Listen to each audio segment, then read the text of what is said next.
I will give the floor immediately to Commissioner Gentiloni. Well, thank you very much, and good morning. Overall, we have a better than expected outlook, and let me start with our key messages. First, the EU economy has avoided a recession. It expanded in the first quarter and is set to continue growing moderately. Second, the key factors underpinning this forecast go in opposite directions. On the one hand, declining energy prices and a resilient labour market, and on the other hand, tightening financial conditions. Third, headline inflation is declining rapidly, but core inflation remains high. Fourth, government deficit and debt ratios continue declining. Fifth, the balance of risk has tilted back to the negative side. Finally, let me welcome the inclusion in this forecast for the first time of sections on the new candidate countries, namely Ukraine, Moldova, and Bosnia-Herzegovina. A first key positive change underpinning this forecast is the further fall in energy commodity prices. Wholesale prices of gas and electricity in the EU have come down significantly from the peaks of last year and continue declining even after the winter forecast, thanks to effective diversification of supply and sizable fall in consumption, also supported by mild temperatures. The major concern for the European economy, that is a disruptive shortage of gas supply, did not materialize. Gas prices reached 35 euros per megawatt hour at the end of last week, the lowest level since summer 21. Future prices for 23 and 24 had declined as well. As the EU approaches the gas refilling season, gas storages are at comfortable level and risks of shortages have considerably abated. Electricity prices have declined in parallel with gas, while oil prices are expected to decrease over the forecast horizon. With important energy prices rapidly falling, the trade balance for goods is set to improve. And with it, the current account surplus is set to rebound from a very low 0.5% in 22 to 2.3% in 24.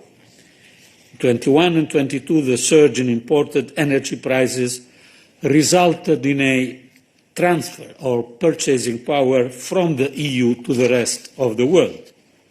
The rapid fall of energy prices is driving a reversal of this effect to the benefit of the domestic sectors of the economy, households, corporates, and governments. The EU economy continues to be underpinned by the strongest labour market in decades. Unemployment rates keep hitting record lows, and the participation and employment rates stayed at record highs. Despite the expected slowdown in economic activity, the labour market is set to remain strong. Continued labour market tightness, labour hoarding due to skill shortages, as well as the strong performance of the service sector, are expected to keep the unemployment rate broadly stable at around the current record lows in both 23 and 24. Nominal wage growth picked up in 22, and more substantial wage increases are expected this year on the back of significant increases in minimum wages in several countries and, more generally, pressure from workers to recover lost purchasing power. Still, wage growth is set to fall short of inflation again this year, while a significant recovery of real wages is expected to take place next year.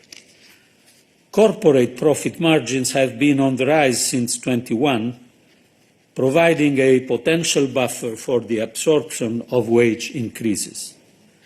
The strong growth in labour costs is set to lead to a reduction in these profit margins in 2024. Last but not least, another important tailwind for the outlook is the continued deployment of the RRF, including REPowerEU.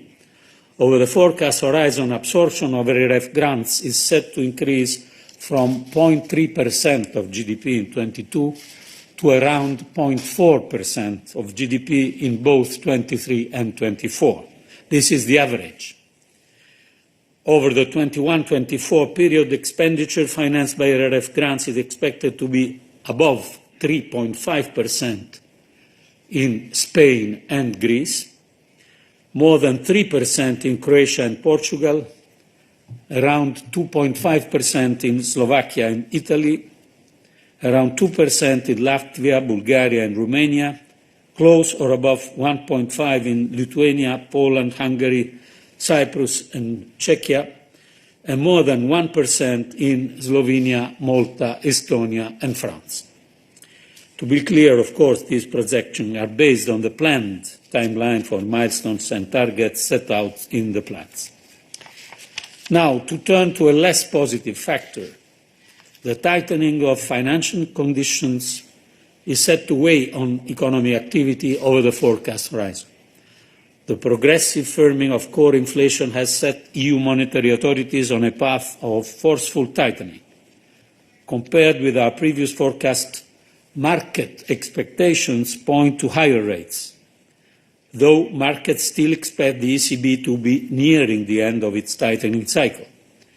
At the cut-off date of the forecast, the euro area short-term rate was expected to peak at 3.8% during the third quarter of this year, before abating in the course of 2024.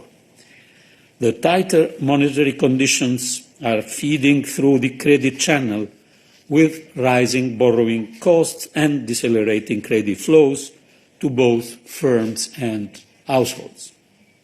Banks' heightened risks perception, in particular also in the aftermath of the crisis that we experienced in US and Switzerland, is likely also contributing to tightening lending standard.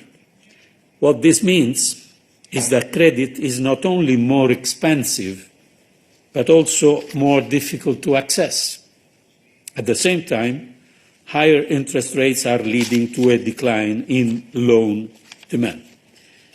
It is important to note that the cooling of the EU credit market is a sign of effective transmission of monetary policy normalization, rather than a sign of weakness of the EU banking sector. Thanks to reforms implemented since the global financial crisis, indeed EU banks have solid capital position, robust asset quality, and sufficient liquidity buffers. So in the first quarter of this year, GDP grew by 0.3% in the EU, which is slightly above the projection of our previous forecast. Information available at this stage for only a few countries points to subdued consumption growth and robust investment growth, despite the tightening of financing conditions that I just mentioned. Net exports contributed to growth thanks to the improvement in terms of trade and a strong tourism performance. For the second quarter, survey indicators suggest continued expansions, with services clearly outperforming the manufacturing sector. In particular, the energy-intensive manufacturing sectors are still reeling from the energy shock of last year. Consumer confidence has continued also its recovery from last autumn's historic low. Overall, growth this year in our forecast is set to reach 1% in the EU and 1.1% in the euro area. So no recession, but subdued growth.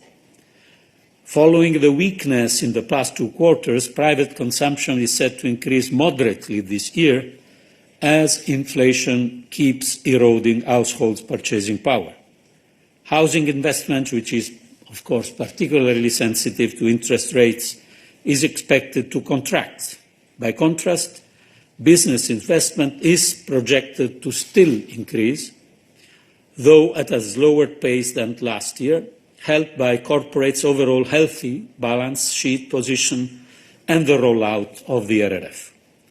Net exports are expected to contribute positively to GDP, but only moderately. Weaker demand from key trading partners and a stronger euro weigh on exports. Furthermore, the rebound in economic activity expected in China is set to benefit primarily the domestic sectors, services in particular, with limited positive spillover to the EU.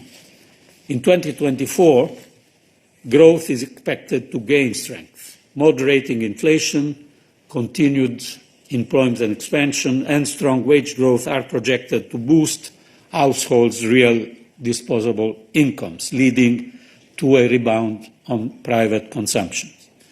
Investment is expected to be supported by the RRF, despite the delayed impact of monetary policies tightening. Stronger import growth, in line with strengthening domestic demands, lowers the contribution of external demand to growth. Overall, annual GDP growth is projected for 2024 at 1.7 in the EU and 1.6 in the euro area. Almost all EU economies are expected to continue growing in 23, then experience a pickup in activity in 24. A few words, as usual, on the main EU economies. In Germany, the economy is progressively recovering after the energy price shock of last year. A rebound in industrial production and construction took place in the first quarter, but domestic demand remained sluggish. GDP is forecast to grow by a subdued 0.2% in 23, led by net exports, before accelerating to 1.4% growth next year, led by investment and especially consumption. In France, growth is projected at 0.7%. Investment is set to slow down on the back of tighter financial conditions, while consumption is expected to remain sluggish this year. The economy will gain momentum in 24, reaching 1.4% growth thanks mainly to higher consumption. In Italy, real GDP growth is forecast at 1.2% in 23. Economic activity remains supported by investments, while net exports contribute positively to growth.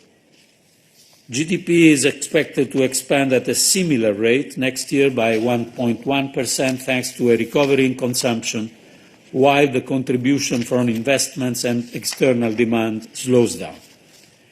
In Spain, economic activity, which is still recovering from the pandemic slump, is expected to decelerate this year, as in all the other EU countries, but the rate of expansion of 1.9 in 23 remains well above the EU average, thanks to the implementation of the RRF and a very strong labour market. The country's economy is set to expand further by 2% in 24, driven by consumption and investment. In Poland, growth is expected to slow markedly this year, and elevated inflation, tightened financing conditions, and low consumer and business confidence take their toll on domestic demand. Economic activity should recover next year as inflationary pressure gradually subsides and financing conditions improve. Overall, real GDP growth is forecast to slow to 0.7% this year before rebounding to 2.7% in 24. Lastly, I mentioned earlier that this forecast for the first time covers also the new candidate countries. Let me mention Ukraine. For Ukraine, this section gives an idea of the immense shock caused to the economy by the war, but also of the tremendous resilience it has shown.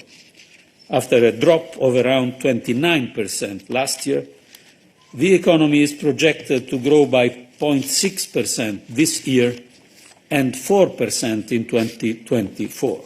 Of course, these projections are subject to all the caveats you would expect in the current wartime situation.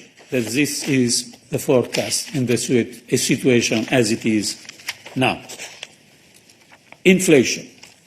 Inflation continues to fall thanks to rapidly declining energy prices.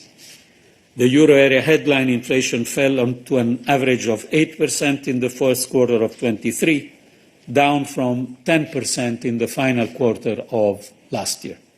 However, as you know, core inflation remains persistently high, rising in March to an all-time high of 7.5% in the euro area. According to the recent flash estimates for April, it declined to 7.3%, corroborating our projection that the peak in core inflation is behind us. Looking ahead, headline inflation is set to continue slowing. Core inflation is expected to slow more gradually as pressures from past cost shocks wane and financing conditions tighten. However, it should remain elevated throughout the forecast horizon, reflecting the strong wage outlook. So inflation in the euro area is still projected to decline from the 8.4, which was 2022, to 5.8 in 23 and 2.8 in 24. On inflation, the intra-EU differences are expected to remain very high this year, but to narrow next year. As core goods and services take over as the main inflation drivers, the wide range of inflation projections predominantly reflects differences in the outlook for core inflation. This can be attributed to different domestic conditions and particular wage growth. Inflation in Central and Eastern Europe is still markedly higher compared to the rest of the Union. For the most part, this reflects domestic drivers, including higher wage growth and, of course, exchange rate movements.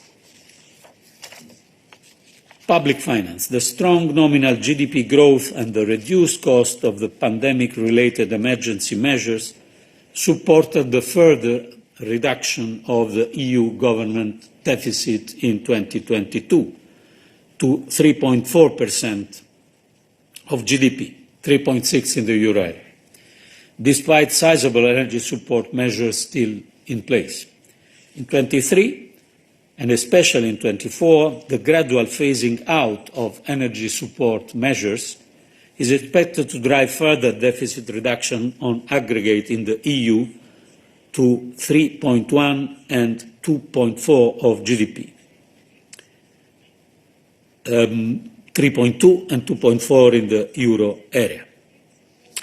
The debt to GDP ratio fell to 85% of GDP in 22 from the record high of 92% in 2020 after the pandemic, during the pandemic. This debt to GDP ratio also is projected to decline further to below 83% of GDP in 24, but to remain above the pre-COVID level of around 79%. This was the 2019 figure. In the euro area, debt to GDP is higher. That peaked at 99% of GDP in 2020, and it is projected to dip just below 90% by 24. While inflation can support the improvement in public finances in the short term, this effect is bound to dissipate over time as debt repayment costs increase and public expenditure are progressively adjusted to the higher price level. On the budgetary outlook, several member states are still projected in 23 to see a deterioration in their general government balance.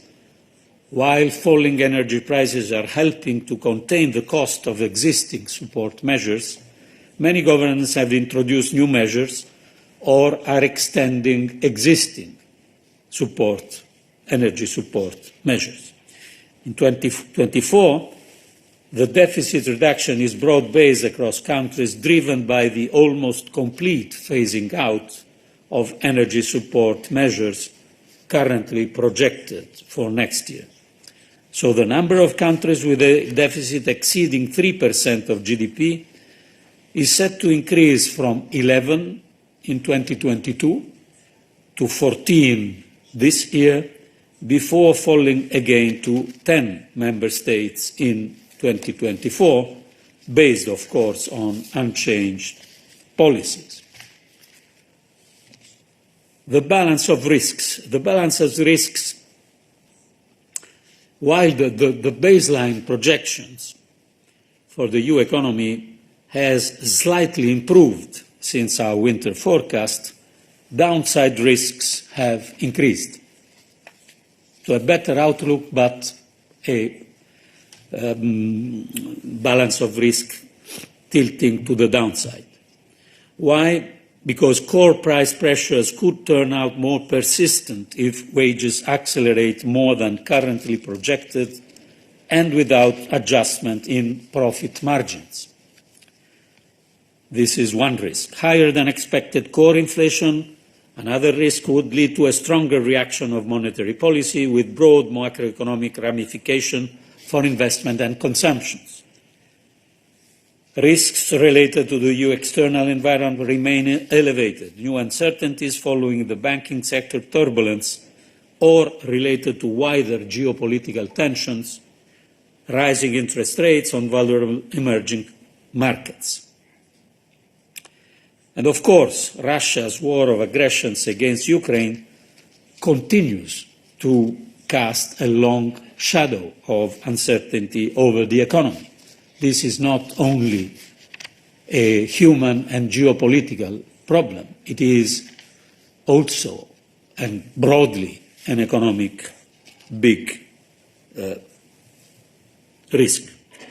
On the positive side of the balance, more benign developments in energy prices or a faster transmission of wholesale energy prices declines to consumers would lead to a faster decline in headline inflation, with positive spillover on domestic demands. In conclusion, let me highlight a few takeaways from today's spring forecast. First, I think we should be proud of the fact that the European economy is showing such remarkable resilience.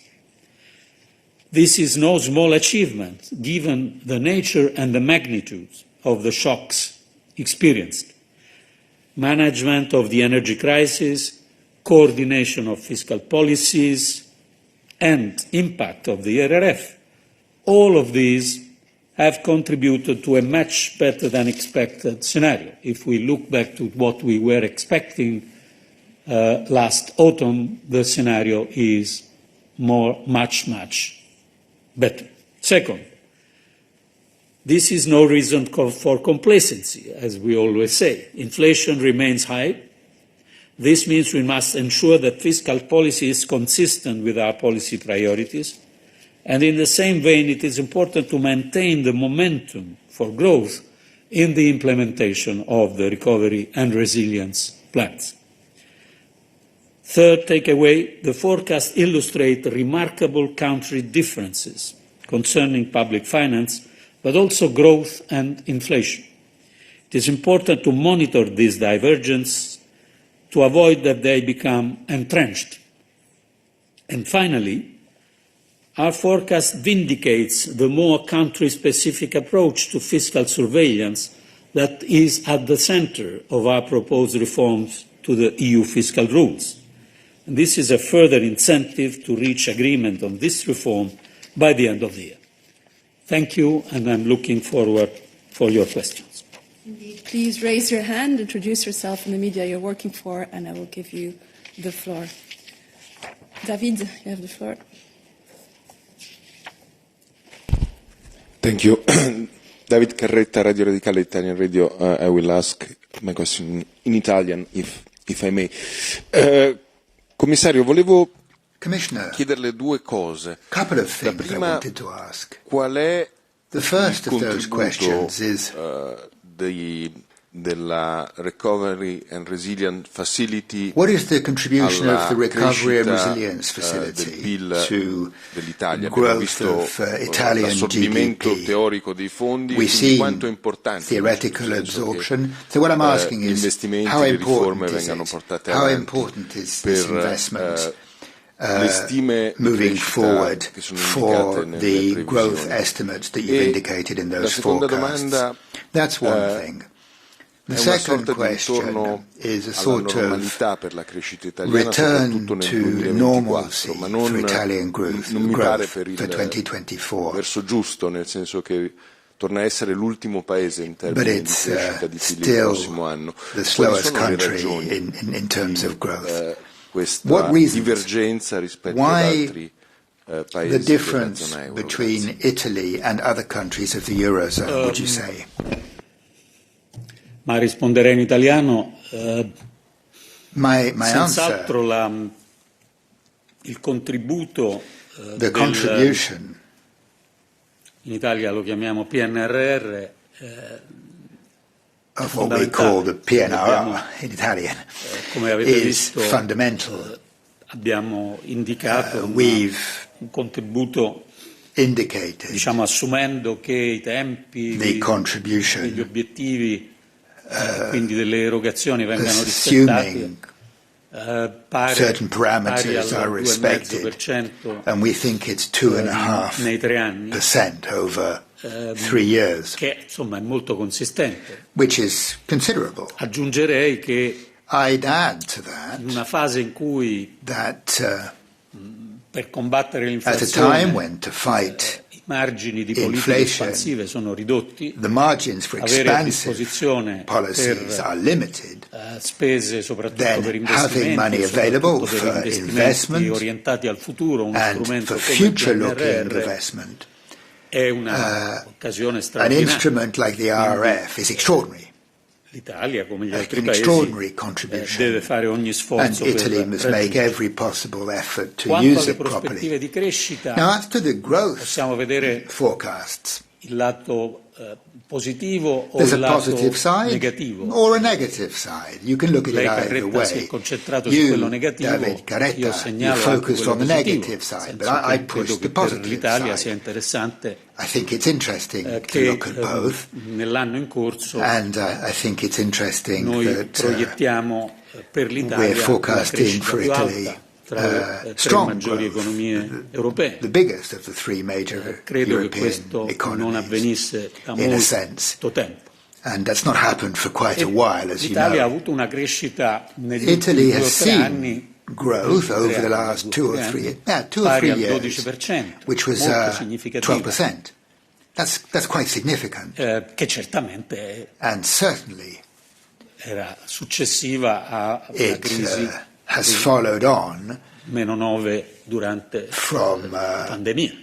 a serious crisis Ma la crescita è stata during molto the significativa. pandemic. The growth has Il been rallentamento significant, che noi prevediamo per The l'anno slowing prossimo, che that è we're diverso seeing dalla next proiezione del year, governo, which is different la from the diversità government's dipende forecasts. fondamentalmente dal Fundamentally, fatto che this is alcuni aspetti di because politica of espansiva certain che il expansionist governo considera policies which the non government sono is ancora considering definiti nei loro are not contorni, yet quindi noi non fully possiamo tenerne defined.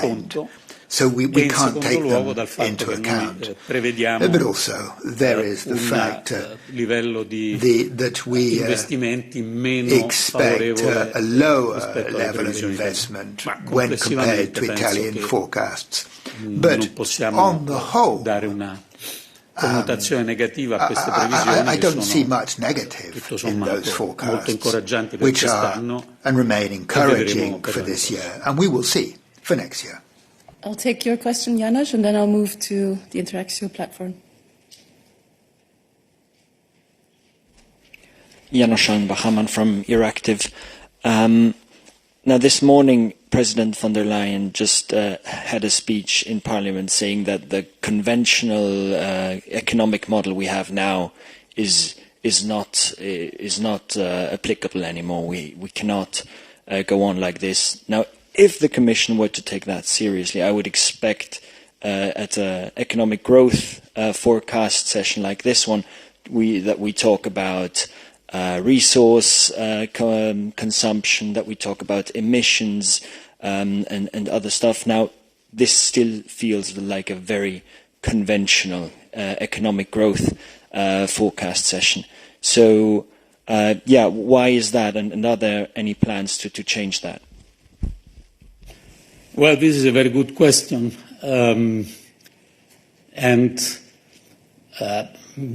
It was interesting, 2 or 3 days ago we had in Niigata, Japan, an interesting conversation with Joe Stiglitz. You may imagine the subject of the conversation, which was the effort that Stiglitz is doing on the label Beyond GDP effort. I think here we are working. We are considering in our recommendations, in our policies, with a stronger role, not only the environmental dimension, but the social dimension. We should gradually include more and more the sustainable and development goals. And I think you will perceive this more and more in our what we call semester packages, the country-specific recommendations to member states. So we are fully aware of the need of improving this. We encourage green budgeting to member states. But then you are right, at the end of the day, at the end of the story, when we look to the IMF, the OECD, European Union, forecasting and outlook, most of the attention is on the internationally recognized indicators that we presented this morning. So this is a work in progress. I think we have to improve it. This doesn't mean that GDP will disappear, but this means that in our fiscal policies and recommendations we should more and more, and we will do, and we are doing it, include the different dimension of economic well-being. Now I'll give the floor to Maria Psara. Maria is joining us via the Interactio platform. Good morning. Thank you for the floor. Maria Psara with the FC newspaper Greece. I have 1.5 questions on Greece. The outlook for Greece is generally positive, Commissioner, but the economic activity will slow down in 2023 and further moderate in 2024. Is that a concern for the Greek economy? And the half question, is investment grade likely this year? Thank you. Well, we honestly, everything can always be better for everyone. But in the case of Greece, it is clear that we revised substantially upwards our forecast. I've seen in important newspapers in these days stressing the good performance of the Greek economy.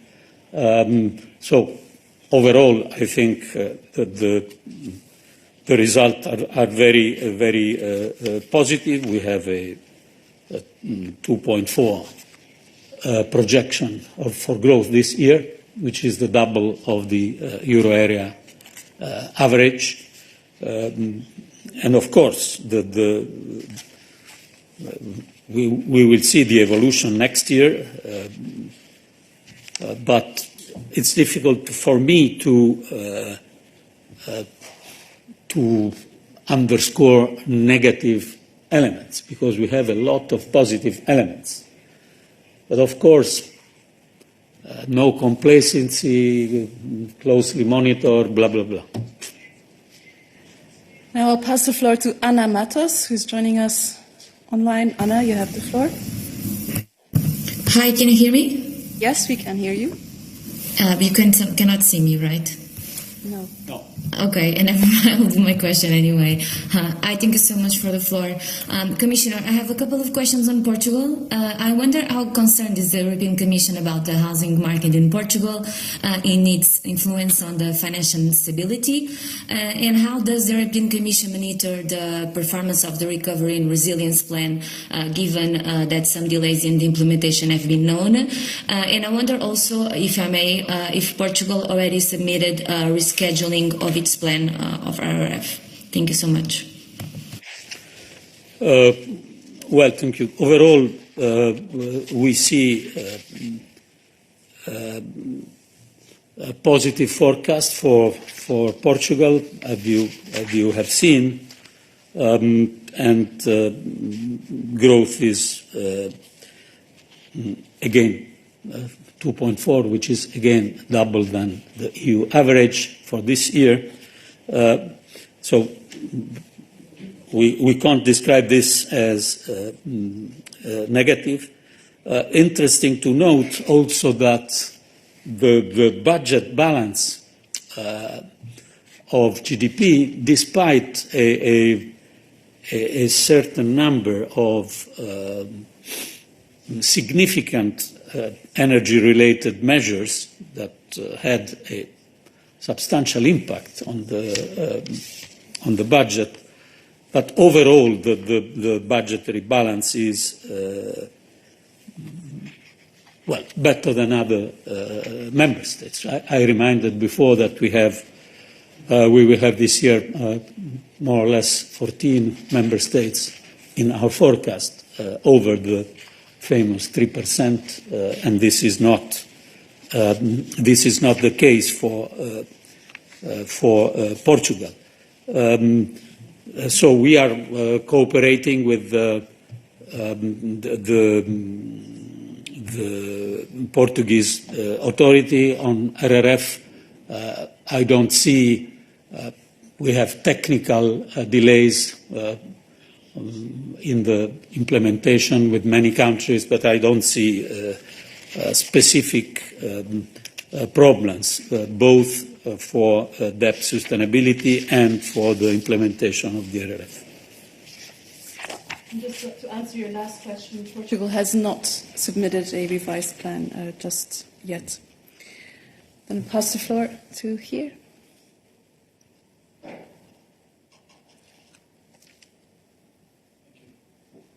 Luis Tobar, Mediaset, España. I would like to know if you have taken into account the drought and the dry periods and the lack of rainfalls in countries like Spain, Italy or France, and if you consider this drought a threat in terms of inflation in certain sectors in a short or medium periods of time. Thank you. Well, of course, the impact of drought was very important in several countries, and Spain is among these countries. But I think it's interesting also to note that the energy mix of the Spanish situation was overall a positive one. We can discuss on the extension of what is called the Iberian model, but for sure the contribution for Spain was overall positive. As you may have seen, our projection for growth are quite encouraging for Spain, despite the fact that we have slightly different forecasts in relation to the budget balance from the Spanish authorities. We have good projections for growth. Susanna, you have the floor. Thank you. Susana Fresh, SIC Portugal. You were mentioning for Portugal it is a good forecast. Nevertheless, we also see in the document, and you are pointing to the declining in purchasing power of households, also higher interest rates, which is a big problem for the families in Portugal nowadays. Also, you were mentioning earlier that financing conditions are set to tighten further. So isn't this a contradiction? Aren't you missing the social dimension that you were mentioning earlier? And also, in the document, you are pointing to these wage adjustments that are expected to keep pressure on prices and inflation. What exactly are you recommending? Thank you. Well, indeed, there is a contradiction, but the contradiction is in the reality. So we have, for sure, from one side, loss of purchasing power, the results of increase of wages is projected to be stronger next year, but this year for sure is not in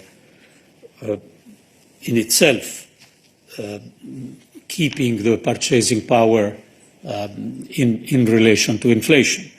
So, of course, there is this social aspect that you have to take into account, but at the same time you have to try to avoid a price-wage spiral. So how to deal with this contradiction? Well, first, I think we take note of the fact that in several countries you have also measures taken to support households in relation to the increasing living costs. And these measures were taken also in Portugal, for example, income support for rents, VAT exemption for selected goods, and increase in the remuneration and pensions for civil servants. So we take note of this kind of measures. They have to, we have also to consider the fact that especially in some sector where pent-up demand was more strong, we have margins and buffers in substantial profits to cushion the impact of wage increase without bringing this wage increase to influence too much the rise of inflation. So there is a margin, and this margin is, of course, probably declining in the next years, but nowadays it is there, and it is particularly there in some sectors where the recovery from pent-up demand is more clear. And this is very clear both in our analysis and in the ECB analysis that you may have seen. Yes, you have the floor.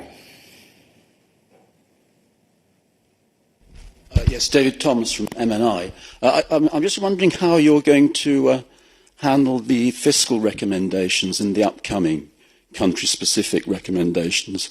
I mean, obviously you, Commission, proposed a 0.5% safeguard. Germany is pushing for 1.0. So obviously it's a transitional period, so I'm just wondering how you're going to finesse that.